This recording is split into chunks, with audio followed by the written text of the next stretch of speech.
Hey, what's up? Cody here.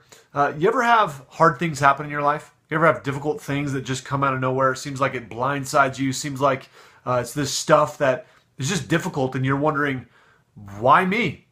Why now?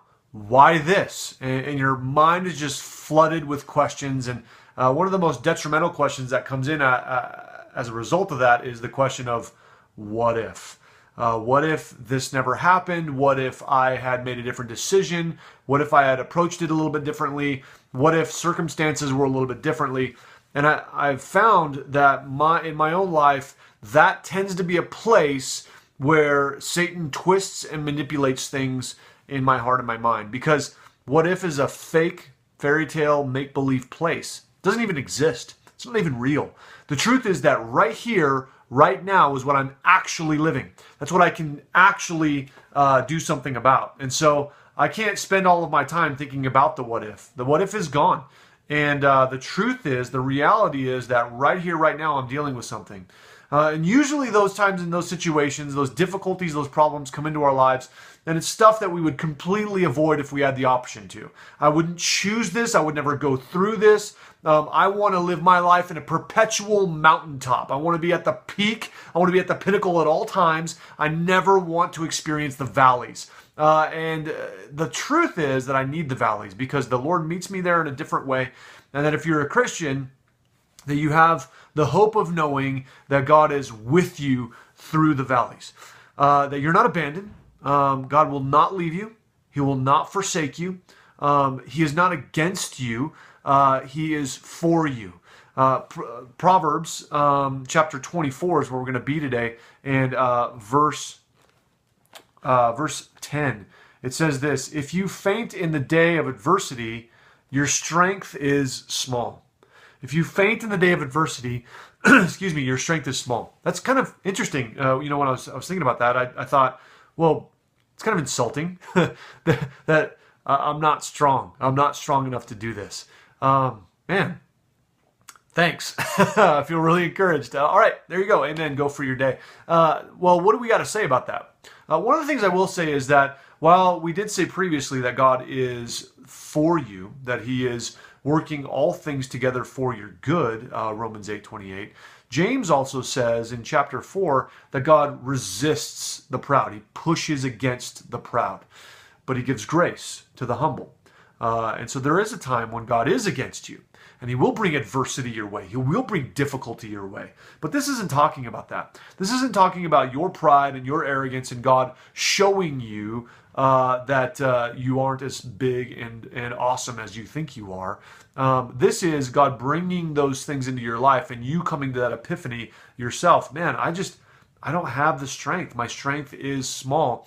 And what this encouragement is to say is that God is using those trials, those adversities, to work in you something amazing, something really awesome. What this is don't give up. Don't give up. You can press forward. You can press on. But don't take this as one of those, you can just do it and just find this power and strength within you. It's not in you. That's the point. The point of it is that a gospel-centered mentality says that it's the gospel that my strength is found in. Not me, not my strength, not my ability, not just hoping for circumstances to change. No, I'm content with this circumstance being the way that it is and never changing. But I find strength in the middle of it when I trust in, rely upon, and cling to the strength of Christ. You are a distributor of such things, not a manufacturer. It's not up to you to produce this in your life. You don't just make it. It's up to you to receive it, that the Lord gives this to you as you wait upon Him. That Isaiah talks about this idea, that even the youths grow weary, even the youths faint, but those who wait upon the Lord shall mount up with wings like eagles.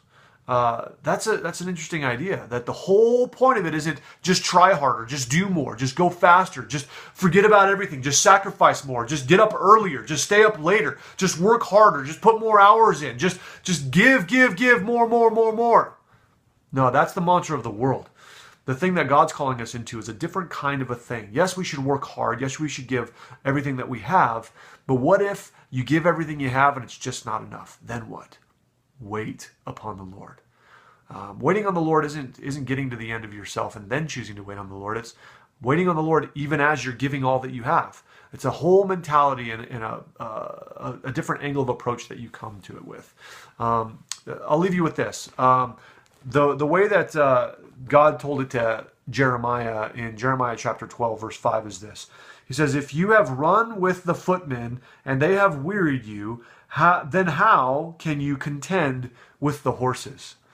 What God is saying is, if you think this trial is a big deal, if you think this thing is too much for you, what are you going to do when the thing gets bigger? What are you going to do when something else comes into your life that's harder, something that you never could do? It's the grace of God that carries you through such things. It's the gospel that provides your strength. It's not just the gospel that saves you and gets you into Christ. It's the gospel that carries you in your relationship with Christ.